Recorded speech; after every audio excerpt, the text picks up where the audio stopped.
Angelo and Patricia, before the homily, let me greet your parents.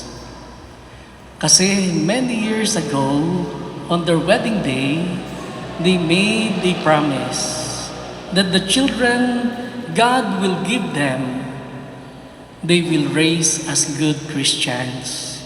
Sa pagkakataong ito, nagtagumpay sila sa kanilang pangako. Kaya po sa magulang ni Angelo, magulang ni Patricia, congratulations po. Palakpakan po natin sila.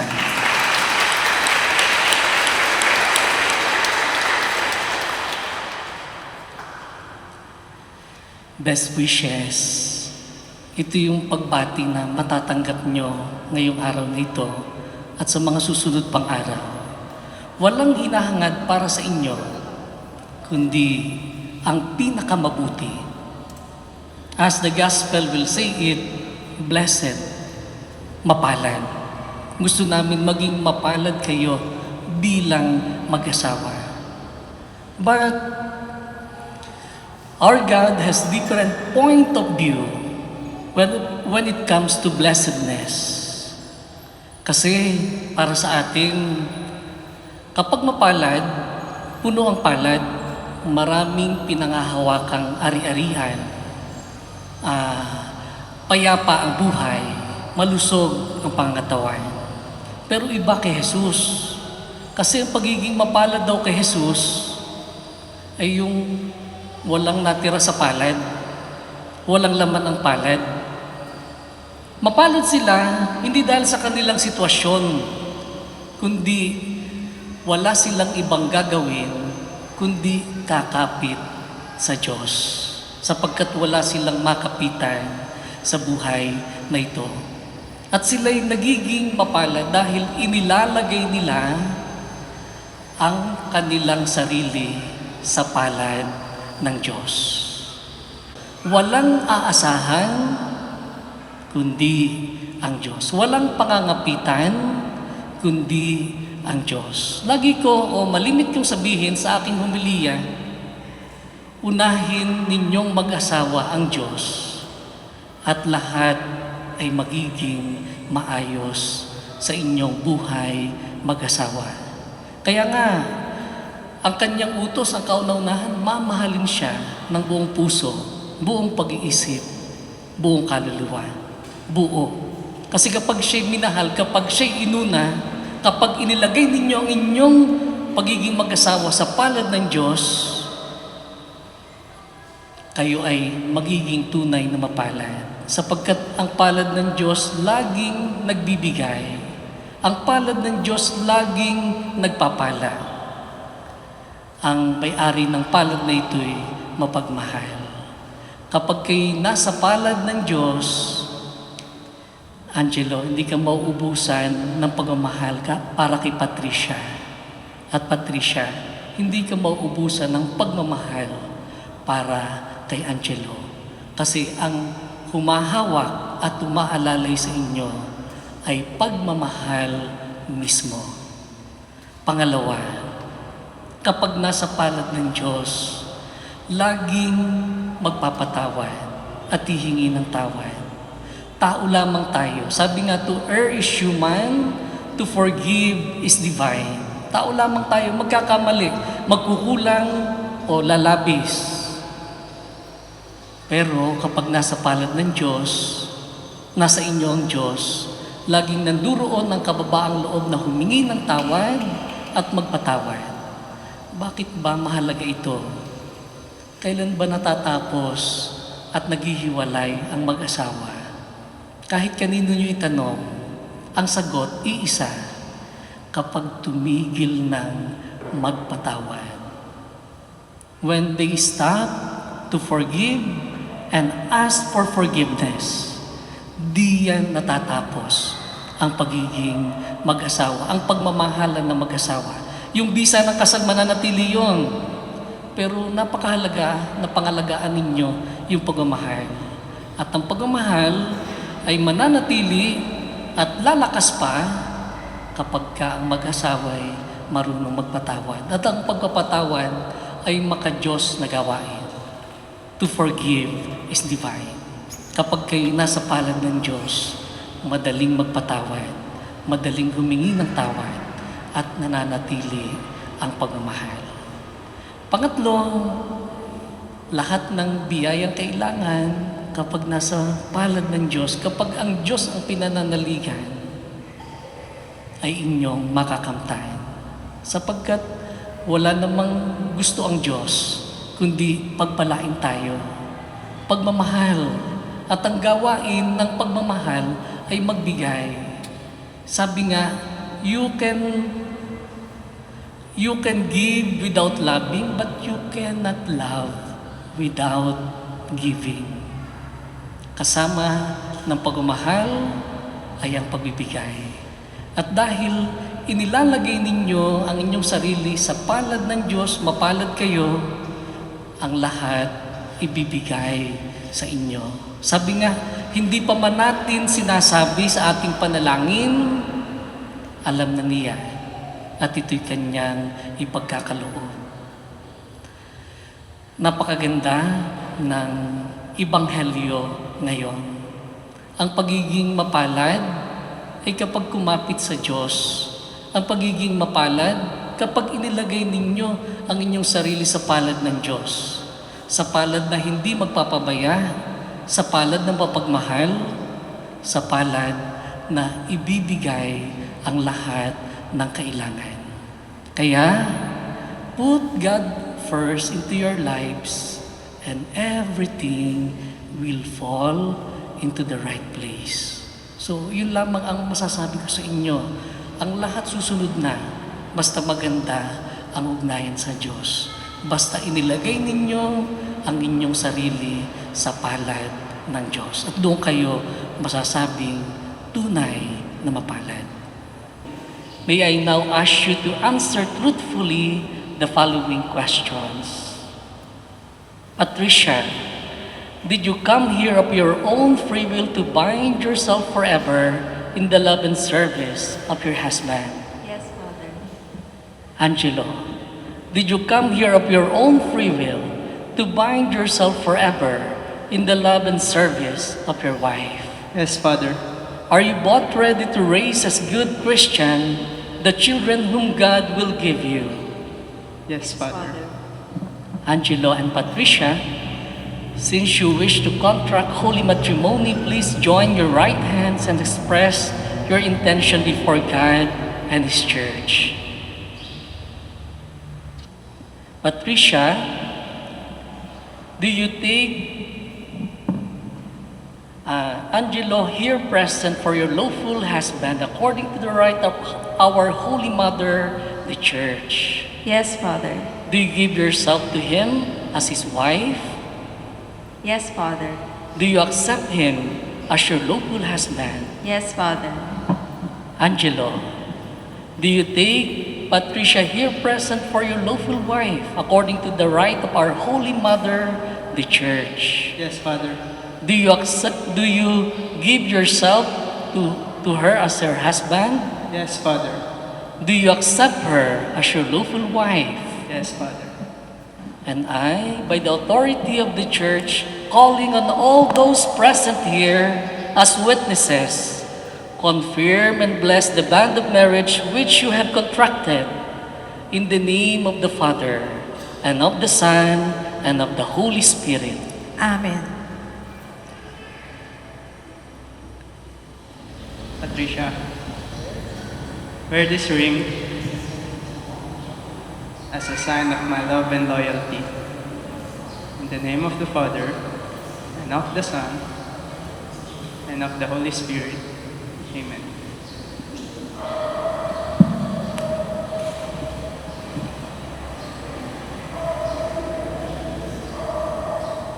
Angelo, wear this ring as a sign of my love and loyalty. In the name of the Father, and of the Son, and of the Holy Spirit. Amen. Patricia, I give you this array as a pledge of my dedication to your welfare. In the name of the Father, and of the Son, and of the Holy Spirit. Amen.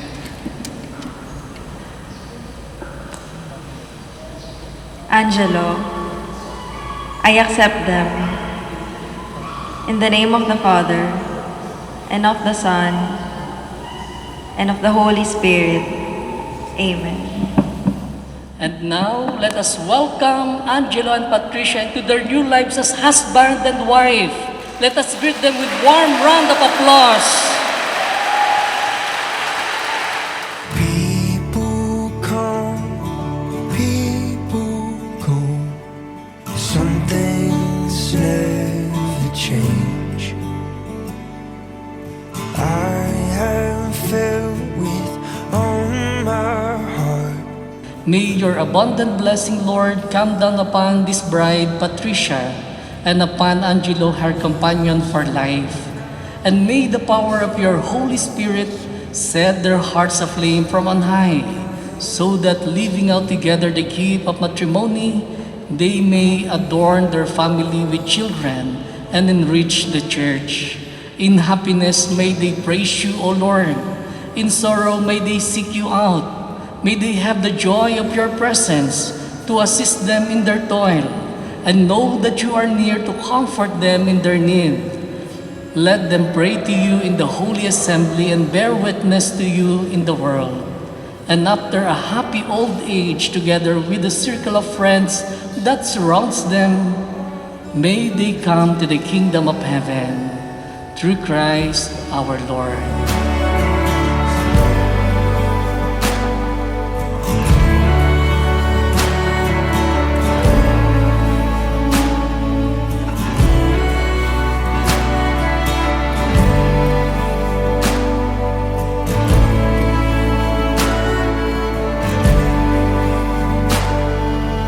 Picture us in 40 years. Love's made a way. Now that you have received the holy sacrament of holy matrimony, I admonish you to remain faithful with one another. Patricia, love your husband and be a good housewife. Persevere in faith, love, and holiness. Angelo, love your wife as Christ loves his church, and live with her in the holy fear of the Lord. I'll stay right by your side. Now please bow your heads and pray for God's blessing. The Lord be with you. and with your spirit. May the Lord Jesus, who graced the marriage at Cana by his presence, bless you and your loved ones. Amen. May he who loved the church to the end unceasingly pour his love into your hearts. Amen. May the Lord grant that, bearing witness to faith in his resurrection, you may await with joy the blessed hope to come. Amen. And may Almighty God bless you all, the Father, the Son, and the Holy Spirit. Amen. Let us go in peace to love and serve the Lord. Palakpakan po natin ng bagong kasal. Congratulations, Angelo and Patricia. Ngayon naman, Angelo, babatiin mo ng masuyong halik ang iyong kabiyak na si Patricia. Kiss the bride, Angelo.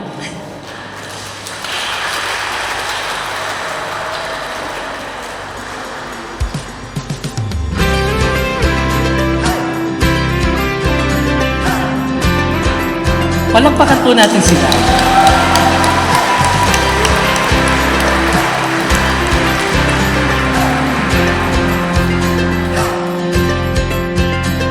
We might be strangers. Am I wrong? It's feeling right. You make me wonder, could we start a better life? We don't know where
chasing flight. I wanna see the city lights in your eyes. There's a better life. I wanna fall in love tonight.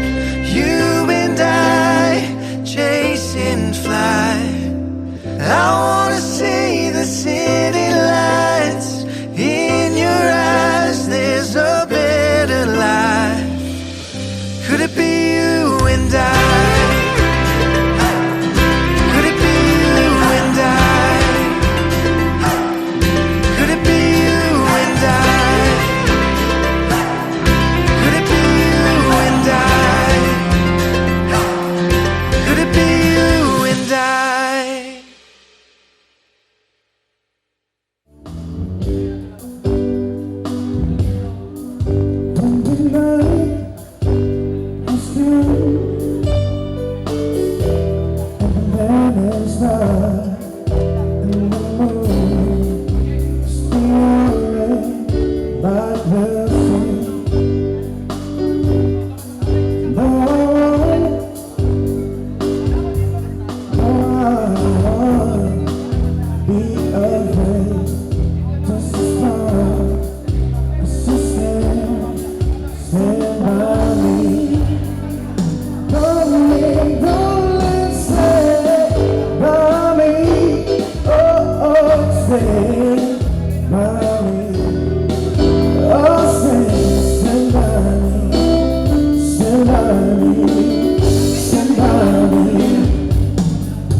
i-share kay Lori and Pia na huwag kayong matutulog ng magkagalit.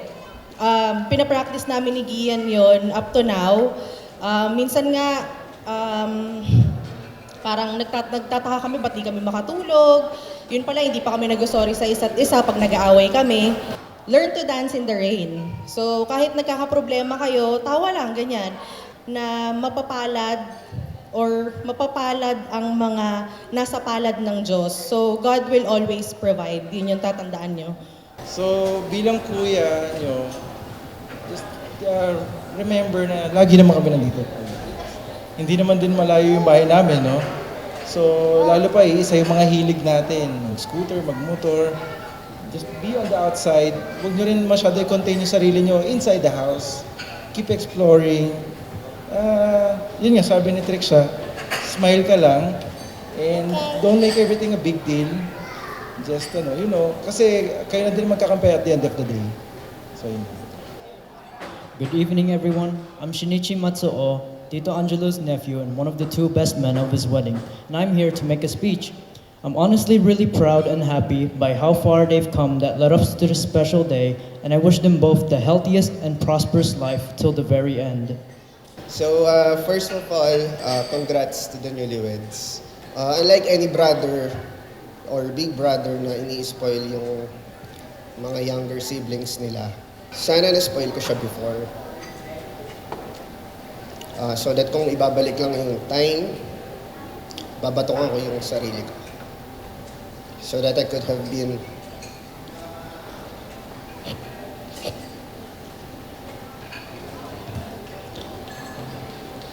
the brother that he always wanted. Pero alam ko naman na it's never too late. In my eyes, you'll always be my baby brother. And now na may baby sister na kami, si Pia. Welcome to the family. Sorry, iyakin yung kuya mo. Nandito lang ako to guide, chill time. Actually, anything that's basta kailangan nyo. So yun, again, congrats and may God bless your journey as a husband and wife. I love you both. Lahat dumadaan sa nagkakaroon ng tampuhan, hindi pagkakaunawaan, pero sa bandang uli nagkakaayos din. Ano ba ang sekreto? Bakit nagiging maganda ang pagsasama ng mag-asawa? Unang-una, ang tinatawag na love. Huwag niyong aalisin ang pagmamahalan o yung tinatawag na love. Maging kontento kayo kung ano lang yung kaya, no, na may bibigay ng bawat isa. Kung ano man yung hinahangad Diyos sa buhay, asahan nyo lang na darating yung mga bagay na yan sa tamang panahon at sa tamang pagkakataon. Sana ay pagpalain kayo ng Diyos, maging lumawig ang inyong pagsasama. Maraming salamat. Thank you for inviting us, Pia and Angelo. And you're welcome to our family, not only your extended family. I have a short note. Congratulations and best wishes to both of you on your day, on your special day. May your day be the start of your long and happy life together.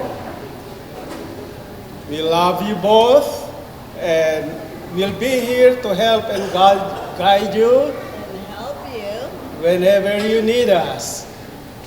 I understand you are a good cook, Angelo, so make sure there's always a lot of grilled bangus for Pia. And for us when we are here, okay? And just continuous communication and respect for each other. that's all what you need to have a successful married life. Don't leave the house without Pia. She is your American Express card. Thank you. Lori, Pia,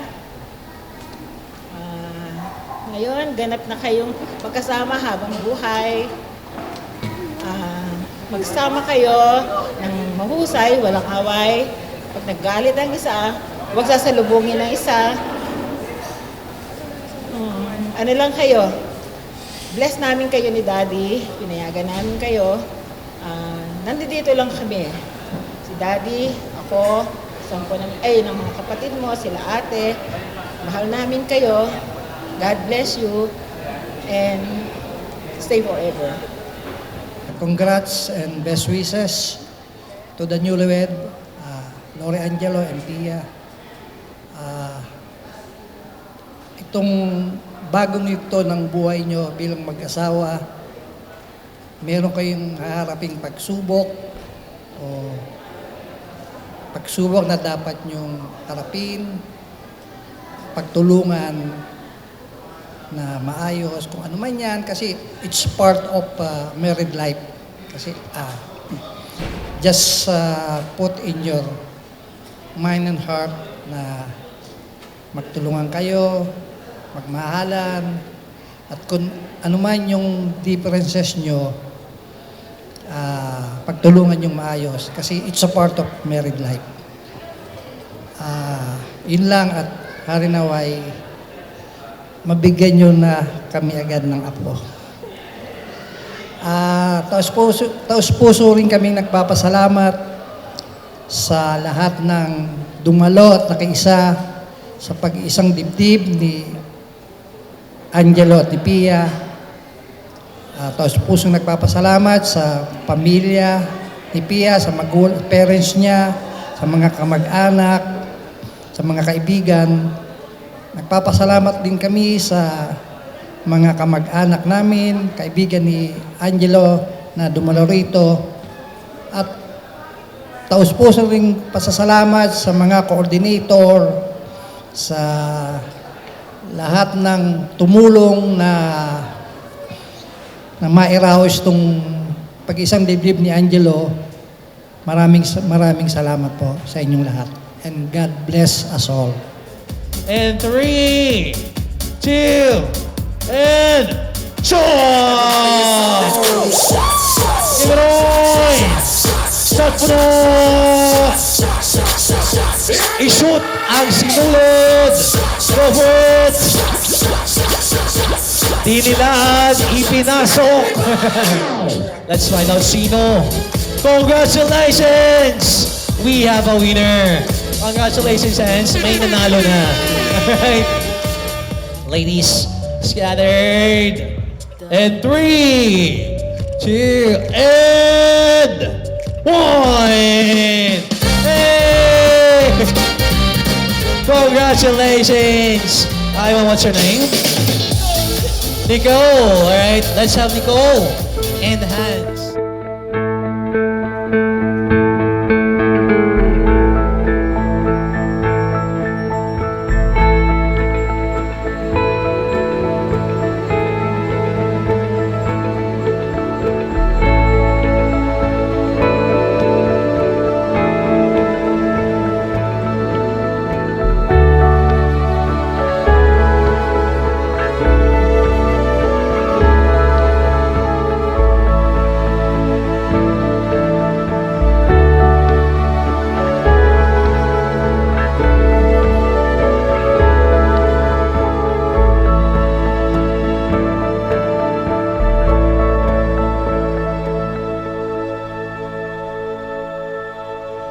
My dear Lori Angelo, we've been together for 9 years. 9 years of adventure, of ups and downs, of sadness and joy, and of course, 9 years of love. Pero balik muna tayo sa simula. Sige na, ako na unang nagpapansin sa'yo. Siguro dahil gusto ko lang din ng kaibigan sa bagong school at subconsciously, naramdaman ko din siguro na may mabuti kang puso. Simulat sa pool, tinrato mo na ako ng tama at parang prinsesa. grabe effort mo sa akin. Sa paghihintay mo sa akin sa school, sa pagsama kong saan-saan, sa pagtiyaga sa mga trip ko at higit sa lahat, sa pagtiyaga sa ugali ko. Pareho naman siguro tayo na hindi akalain na isa't isa ang makakatuluyan. Pero sobrang pasasalamat ko na ikaw na nga. I'm so excited and looking forward to whatever life has in store for us. Because I know that as long as we have each other, we can make it through anything. I can't promise you the most perfect marriage because I don't believe there is one. But I promise to stand by your side through good times and bad times. I promise to be loyal and devoted to you as long as you do the same. I promise to support you, cherish you, love you, and choose you every day. Hindi ko napapahabain kasi alam natin hindi ako magaling sa ganito.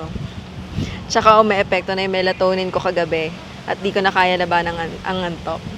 Yun lang. I love you so much, Lori Angelo. Yun lang.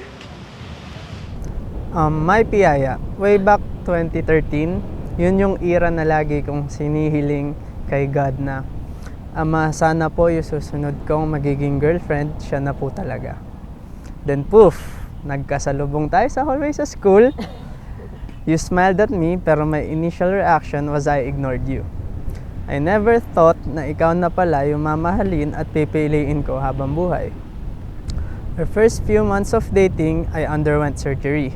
Isa pa ako. Kahit na bago pa lang tayo nun, you always made sure na sasamahan mo ako sa therapist ko. You're always there. Yun na yung time na nasabi ko na ito na yung babaeng papakasalan ko. 9 years with you was full of ups and downs. But if I were to choose, I will do it all over again with you. I may not love you 100% every day. But one thing is for sure, that I will always choose you no matter how bad our day is. 9 years of being together and now we are going to start a new chapter. A chapter where we can officially say na tayong dalawa laban sa kanilang lahat. Also, there's this one quote from a Netflix series that I can relate with. I loved her not for the way she danced with my angels, but for the way she would silence my demons. Kasi there are times na I am pushing you away, pero you're still here with me. May mga times na nadadrag down na kita sa mga inaharap ko, and yet, nandito ka. Never ko na feel na pinabayaan mo ako sa ere, kahit na minsan. Nagkukulang ako sa iyo, but I will always do my best to be the best husband for you. I love you always, Mrs. Patricia Ann Labadnoy. Looking forward to spend my lifetime with you. I love you.